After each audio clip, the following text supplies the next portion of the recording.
बिस्मिल्लाहिर्रहमानिर्रहीम। अस्सलाम वालेकुम दोस्तों, मेरा नाम है मोहम्मद इमरान और आप देख रहे हैं टॉप 10 ट्रेडर यूट्यूब चैनल। जी दोस्तों, आज वीकली एनालिसिस करने जा रहे हैं 5 फरवरी से लेके 9 फरवरी तक और देखेंगे इस वीक में मार्केट कैसे एक्ट करने जा रही है। देखेंगे गोल्ड के analysis, GBP USD, euro USD, GBP JPY, USD JPY, oil और एथेरियम से। दोस्तों, एनालिसिस शुरू करने से पहले आपसे गुजारिश है, अगर अभी तक आपने टॉप 10 ट्रेडर यूट्यूब चैनल को सब्सक्राइब नहीं किया तो सब्सक्राइब कर लें और ऑल नोटिफिकेशन के ऊपर क्लिक कर लें ताकि आने वाली हर वीडियो का नोटिफिकेशन आपको मिलता रहे। आइए दोस्तों, आज के एनालिसिस शुरू करते हैं और देखते हैं कि आज मार्केट में क्या कुछ होने जा रहा है और क्या करने जा रही है मार्केट। सबसे पहले आज डेटा का एनालिसिस करेंगे और देखेंगे मार्केट में कौन कौन से इंपॉर्टेंट डेटा जो हैं वो रिलीज़ होने जा रहे हैं। मंडे 5 फरवरी को सिर्फ एक न्यूज़ है, फेड चेयरमैन पॉल स्पीच है एक, और ये हाई न्यूज़ है। उसके बाद मंडे के अंदर ये सुबह है, ठीक है, सुबह 5 बजे है। जैसी मार्केट ओपन होगी तो ओपनिंग के वक्त ये न्यूज़ है। उसके बाद ISM सर्विसेज है, PMI रात 8 बजे, ठीक है। तो गोल्ड काफ़ी इस वीक भी वॉलेटाइल रहने वाला है और उछल कूद करने वाला है। आगे जाके देखते हैं। मंगल की देख लेते हैं। मंगल के दिन जो है सुबह के वक्त ऑस्ट्रेलियन डॉलर के ऊपर काफ़ी हाई वॉलेटाइल न्यूज़ है। ऑस्ट्रेलियन डॉलर काफ़ी उछल कूद करने जा रहा है।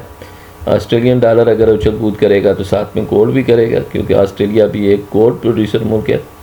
उसके बाद कनाडा रात के वक्त और FOMC इस पूरे हफ्ते के अंदर ऐसा लग रहा है कि FOMC के तमाम मेंबर्स जो हैं वो स्पीच करने जा रहे हैं। तो FOMC के हवाले से फेड के इंटरेस्ट रेट जो डिसीजन आई है उसके हवाले से अब बार बार जो है स्पीचेस आएंगी इस वीक में और मार्केट वॉलेटाइल रहेगी। लेकिन ऐसा लग रहा है कि मार्केट को ये घुमाते रहेंगे एक ख़ास रेंज के अंदर।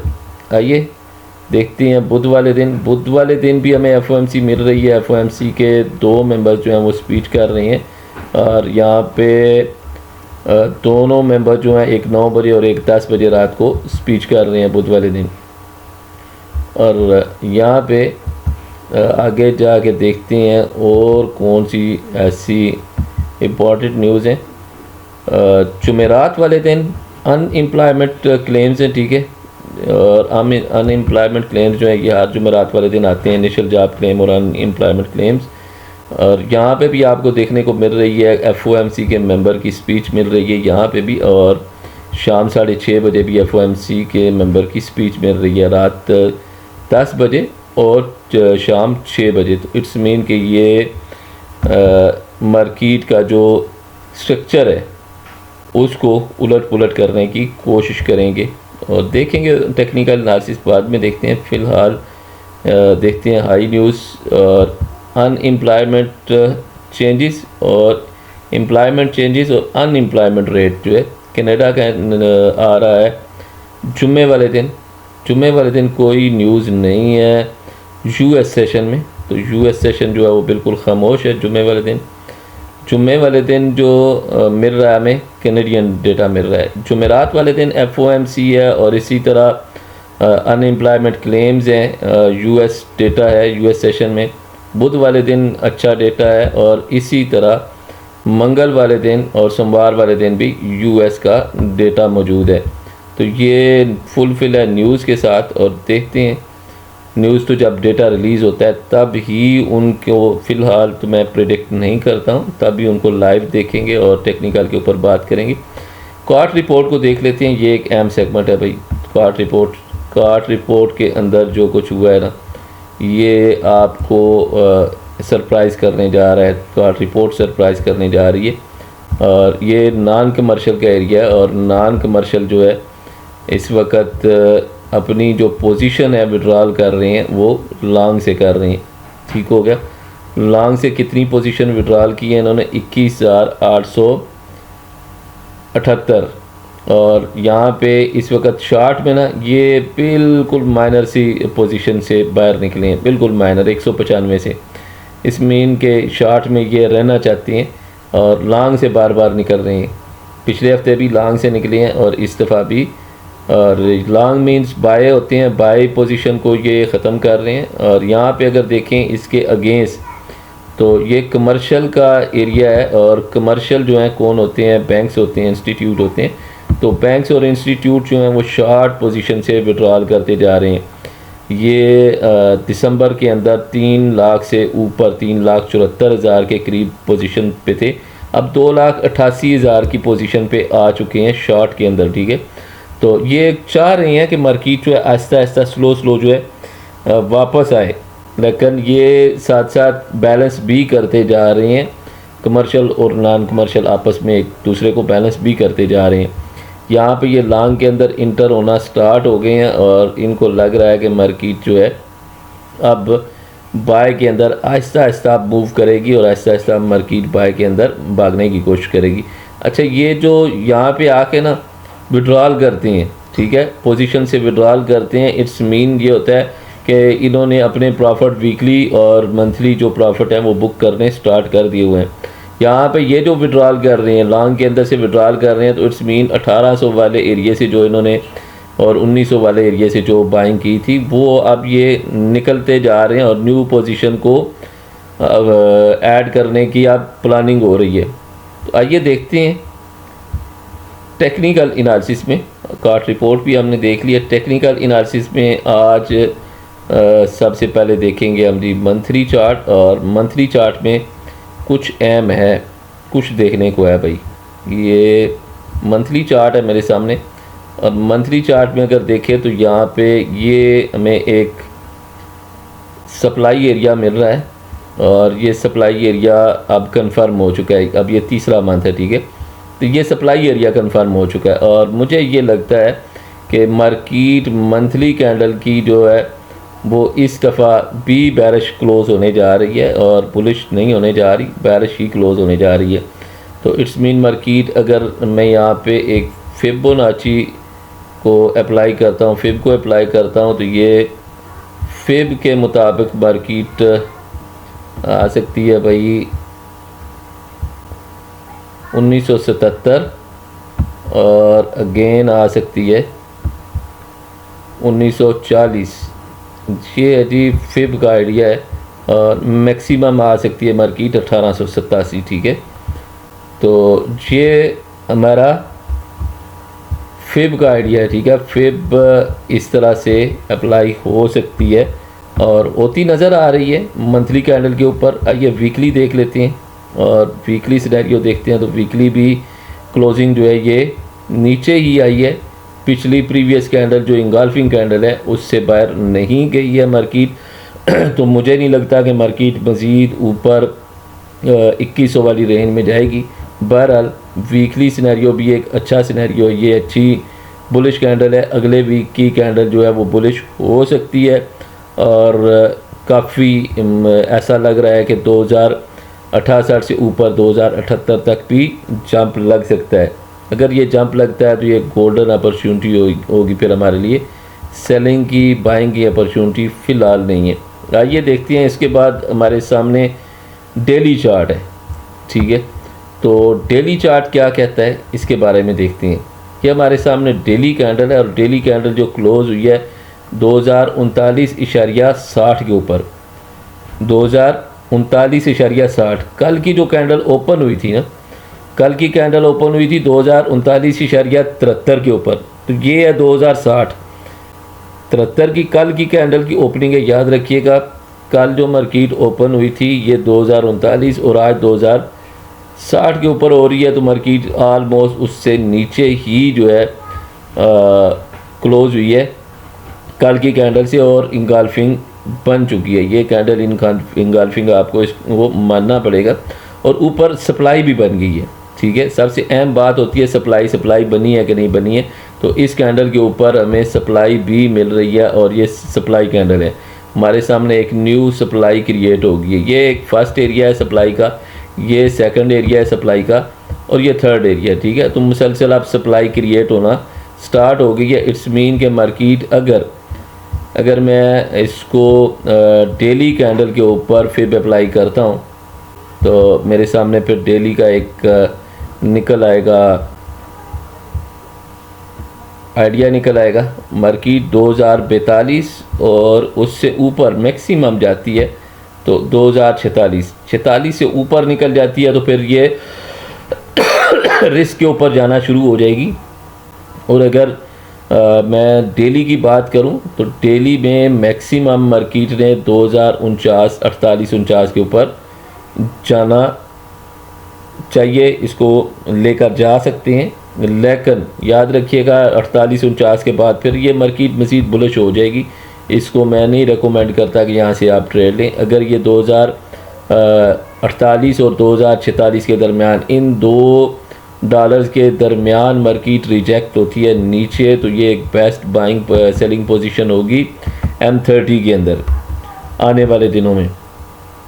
और यहाँ पे इस वक्त जो मुझे नज़र आ रहा है, जिसको मैं देख रहा हूँ, वो है जी पोजीशन यहाँ से मार्केट ऊपर से सप्लाई ले रही है। तो सप्लाई के अकॉर्डिंग मार्केट को 2010 के ऊपर आना चाहिए। और 2010 की ये वाली डिमांड अगर ब्रेक कर जाती है, 2010 वाली डिमांड ब्रेक कर जाती है, तो इसका सिनेरियो कुछ इस तरह से हो सकता है। मार्केट यहाँ से ब्रेक करती है, इस यहाँ से वापस ऊपर रिट्रेसमेंट और ये वाला काम करेगी। एकदम से ऐसा नहीं है कि बड़ी सी कैंडल मारेगी और नीचे गिर जाएगी, ये वाला काम करेगी बड़ी स्लो, क्योंकि हमने कार्ट रिपोर्ट जो देखी है, कार्ट रिपोर्ट ये कह रही है कि मार्केट में अभी भी जो पोजीशंस हैं वो बैलेंस हो रही हैं, ठीक है। तो जब बैलेंस हो रही हैं तो इट्स मीन क्या, मार्केट बाय में जंप लगा सकती है।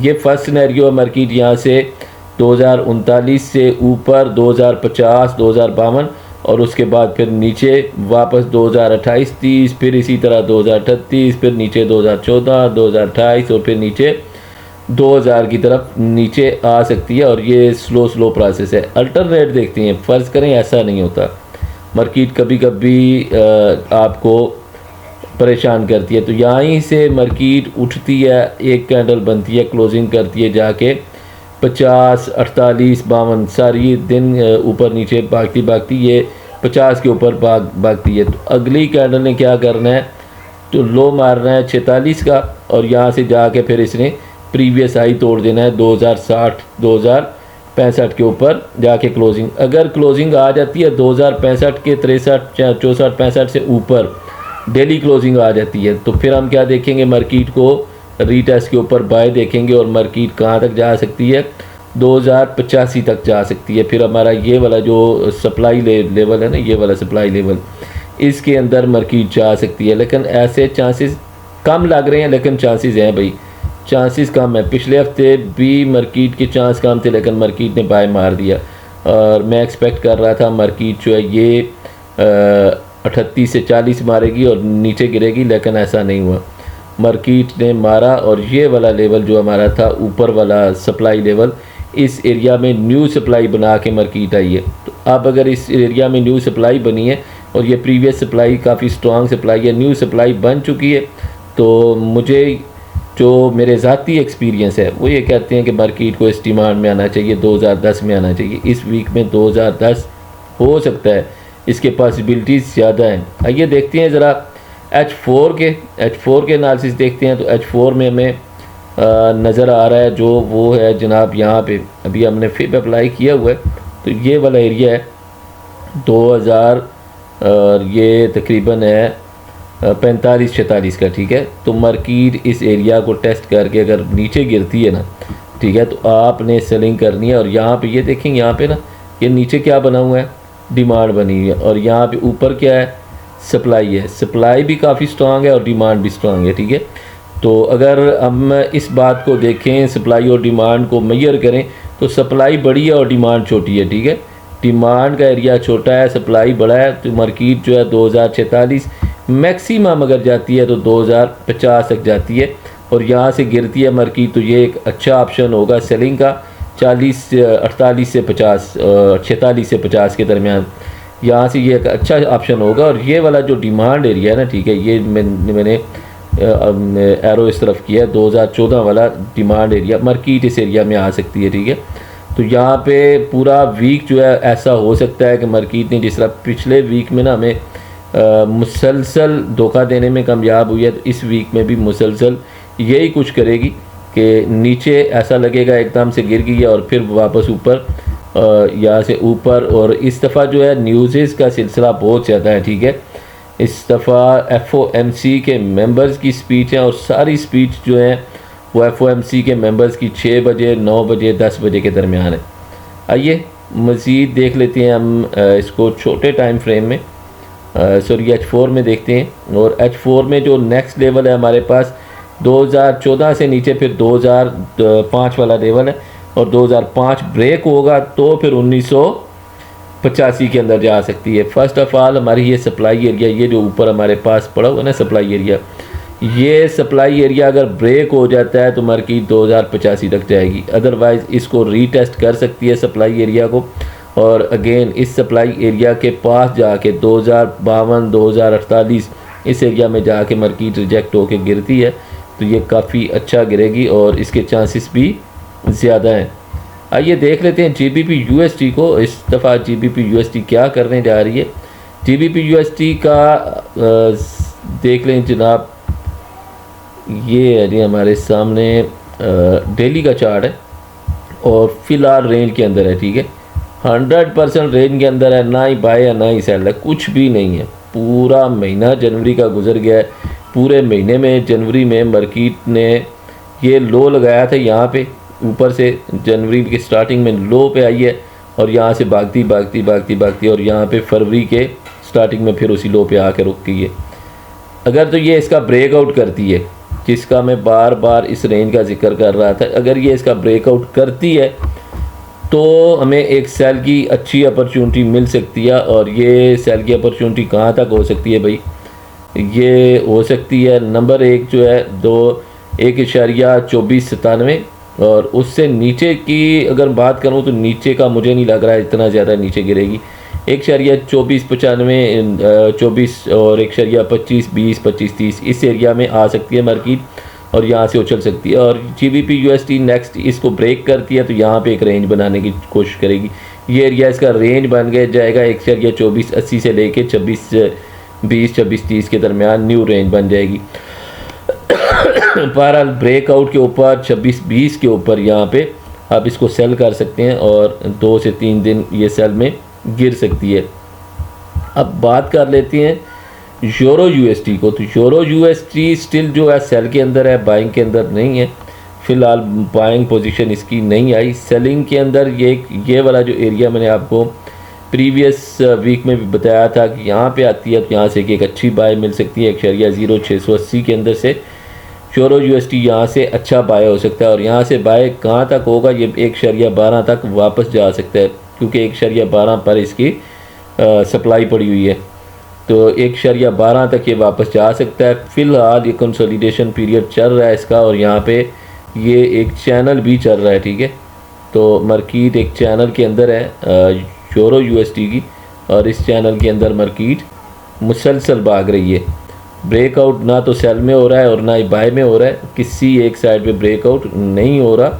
सेल में होता है तो वापस नीचे 1.0680 की तरफ आ सकता है और यहाँ से वापस उठेगा क्योंकि डाउन साइड चैनल है, फॉलिंग चैनल है, तो यहाँ से अप साइड के ऊपर इसका ब्रेकआउट करना बनता है, बाय में ब्रेकआउट करना बनता है। बहरहाल टेक्निकल जो है वो चेंज भी हो जाते हैं विद टाइम और नया कोई फ़िलहाल इसमें कुछ बनता नज़र नहीं आ रहा, कुछ ऐसी चीज़ नहीं बन रही जिसको डिस्कस किया जाए। और यहाँ पे ये लो वाला पॉइंट 750 वाला जो है ये भी काफ़ी है अपना स्ट्रांग पॉइंट है क्योंकि यहाँ पे प्रीवियस पड़ी हुई हमारे पास, यहाँ पे रेजिस्टेंस पड़ी हुई है, सपोर्ट और बिकामा रेजिस्टेंस हो सकती है यहाँ पे 750 से नीचे, फिर 680 है, तकरीबन 50 पे मज़ीद नीचे गिर सकती है। आइए GBP JPY को देख लेते हैं और GBP JPY में वीकली एनालिसिस देखेंगे। ठीक, GBP JPY ये वाला एरिया बड़ा परफेक्ट हिट करके गई है भाई, ये वाला एरिया बहुत परफेक्ट हिट करके गई है 185.28 वाला, और अब ये कंटिन्यू बुलिश है भाई और वापस अपने रेंज के अंदर चली गई है। तो जीबीपी जेपीवाई को बाय ही करना है, सेल नहीं करना है। हमारा बाइंग पॉइंट 185.28 था, इसको हिट किया है इसने पिछले वीक में जुमेरात वाले दिन, और वापस हिट करके वापस उठी है। तो यहाँ से वापस जा सकती है कितना, ये यहाँ पे इसको देखते हैं भाई कितना वापस जा सकती है। इसमें वीकली एनालिसिस देखेंगे, ये वीकली कैंडल जो है पूरी की पूरी भाई चली गई है। तो ये वापस अपना हाई मार रहे हैं 194 के ऊपर। ये प्रीवियस मैंने एक सप्लाई लेवल लगाया हुआ था 194.20, 194.30 तक जा सकती है इस वीक में। इस वीक में रिवर्स पहले तो नीचे मारेगी भाई, ऐसा नहीं है डायरेक्ट ही ऊपर निकल जाएगी। रिवर्स नीचे मारती है, रीटेस्ट करती है अगर, तो यहाँ से बेस्ट हो जाएगा, आपकी बाइंग पोजीशन बेस्ट हो जाएगी रीटेस्ट के ऊपर। और यहाँ से जैसे ही वापस ऊपर निकले, अपना ये हाई तोड़े ना, प्रीवियस हाई है इसका 187.72, 187.72 का हाई तोड़े तो आपने इसको बाय करना है और इसमें फिर होल्डिंग करनी है, बाय करके होल्डिंग करनी है। आपको ये 300-400 पे दे जाएगा। आइए देख लेते हैं यूएसटी जेपीवाई को। भाई यूएसटी जेपीवाई ने क्या किया है। यूएसटी जेपीवाई ने भी अपना ये वाला जो था फ्लैग था, ये फ्लैग कंप्लीट किया भाई। यूएसटी जेपीवाई ने बड़ा परफेक्ट फ्लैग कंप्लीट किया और ब्रेकआउट किया, ठीक है। ये ब्रेकआउट है, फ्लैग का ब्रेकआउट है, रीटेस्ट करती है ना। यहाँ पे ये डेली कैंडल है, याद रखिएगा यूएसटी का ये जेपीवाई का डेली कैंडल है। ये रीटेस्ट करती है, वेल एंड गुड। नहीं करती तब भी 148 से 100 बाय करेंगे तो 151.50 तक ये चली जाएगी, जहाँ पे हमारा प्रीवियस लगा हुआ है सप्लाई लेवल लगा हुआ है, ठीक है। ये 51.38, 51.40 यहाँ तक मार्केट जा सकती है। अच्छा, यूएसटी जेपीवाई का वीक बुलिश क्लोज हुआ है, वीक क्या हुआ है, बुलिश क्लोज हुआ है। तो इसमें ज़्यादा चांसेस हैं जीबीपी जेपीवाई के वीक के बराबर, इसमें ज़्यादा चांसेस हैं। यहाँ पे ज़्यादा अच्छी बाइंग हो सकती है भाई, बहुत अच्छी बाइंग हो सकती है। और ये एरिया जो है नेक्स्ट हमें 151, ये अभी चल रही है 148.33 तो 151.40, 151.40 मीन्स यहाँ पे तकरीबन मार्केट में 300 पे इस वीक में मिल सकते हैं। करंट वीक जो चल रहा है इसमें 5 फरवरी से 9 फरवरी तक 300 पे ये मारती है, तो इट्स मीन के गोल्ड फिर 60 to 70 पे मूव करेगा। अगर ये 300 पे मूव करता है तो गोल्ड कितना मूव करेगा, 60 to 70 पे, 600 to 700 पे मूव करेगा। यूएस ऑयल की बात कर लेते हैं। यूएस ऑयल का डिमांड एरिया 70 के ऊपर है और यहाँ से इसने रिवर्स लिया है, बड़ा कंफर्म रिवर्स लिया है 80 से, और 80 से वापस आई है मार्केट, जो कि हमारा था प्रीवियस सप्लाई जोन था। सप्लाई जोन से मार्केट वापस गिरी है और ये 72.21 आपको लगा के दिया था एक लेवल के, इससे नीचे वापस आती है तो हम इसको सेल करेंगे। और सेल कहाँ तक हो सकती है, ये 71 और 71 से नीचे अगर बात करेंगे तो फिर हमें 69 और 67 तक सेल मिल सकती है। स्ट्रॉन्ग डिमांड जोन इसका ये 68.25 है, ये स्ट्रॉन्ग डिमांड जोन है 69 और 68.25 के दरमियान। यहाँ से मार्केट एक अच्छी बाइंग दे सकती है और यहाँ से अगर नीचे रिजेक्ट कर जाती है नीचे की तरफ, तो वीकली चार्ट देखते हैं। वीकली इंगल्फिंग है भाई, वीकली बहुत बड़ी इंगल्फिंग बनी हुई है और बाइंग तो अब चली गई है 78 से ऊपर, ठीक है। बाइंग स्ट्रॉन्ग बाय जो वीकली होगा वो 78 से ऊपर होगा, ठीक है। तो स्ट्रॉन्ग जो सेल है यहाँ पे फ़िलहाल तो सेल है, ये 66 वाले एरिया में आती है ना, सप्लाई एरिया है 66.70, 66.50। तो यहाँ से एक अच्छी बाइंग मिल सकती है और ये एक अच्छी प्रॉफिटेबल पोजीशन हो सकती है ऑयल के अंदर। 66 से 68 से नीचे भी एक और सप्लाई लेवल है जो कि 66.70 के ऊपर है। तो ऑयल जो है 66.70 तक जा सकता है। और यहाँ पे पहले तो इसने पुल बैक लेना है, ऐसा नहीं होता कि डायरेक्ट ही मूव चली जाएगी। ये 3 दिन मुसलसल नीचे गिर रही है तो पुल बैक लेगा वापस 74 तक 75 तक ये वापस पुल बैक ले के मार्केट नीचे गिरेगी, डायरेक्ट नहीं गिरेगी। कभी भी ऐसा नहीं सोचना कि डायरेक्ट गिर जाएगी। और यहाँ पे इथीरियम की बात कर लेते हैं। अभी इथीरियम की मार्केट चल रही है 2380 के ऊपर, और इथीरियम का जो नेक्स्ट सप्लाई लेवल है वो 2600 के ऊपर है। और मार्केट यहाँ पे 2600 की तरफ जाने की बड़ी कोशिश कर रही है लेकिन नहीं जा पा रही।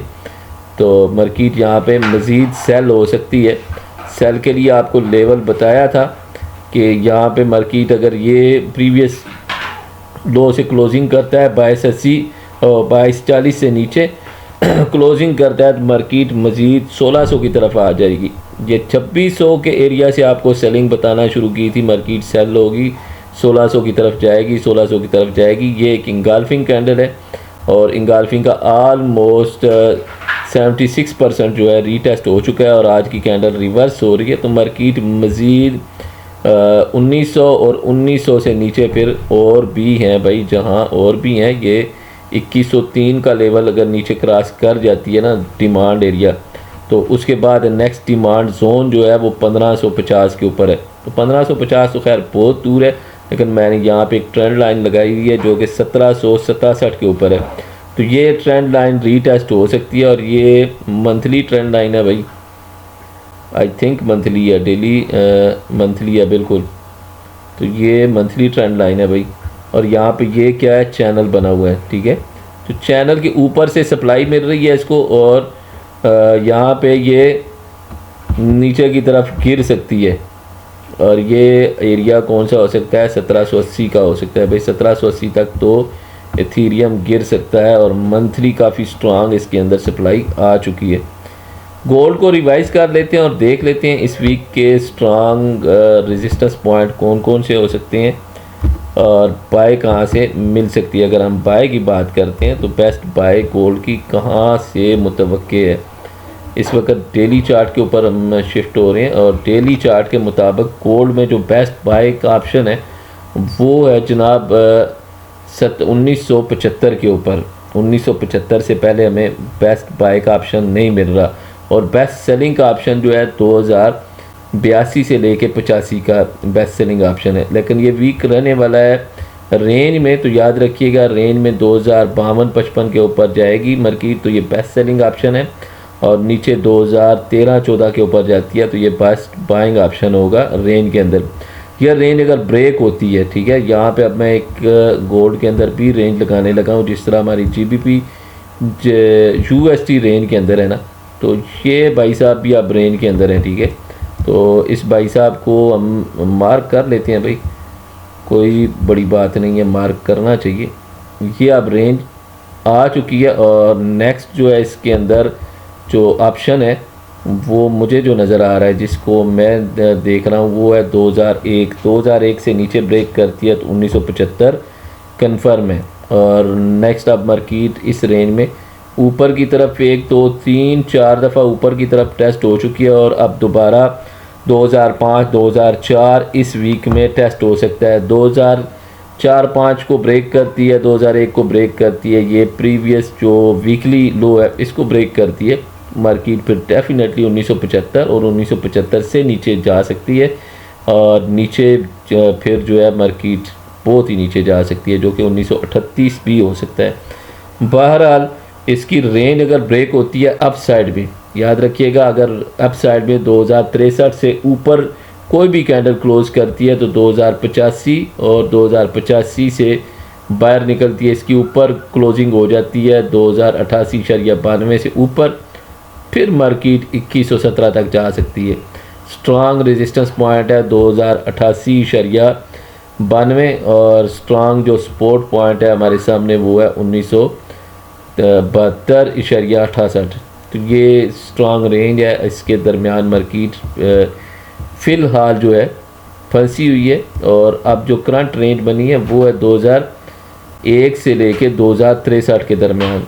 तो मार्केट इस वीक में जो करने जा रही है वो मेरे नागस राय के मुताबिक मार्केट हमें कुछ इस तरह की मूव दिखाएगी भाई। ये मूव दिखाने जा रही है।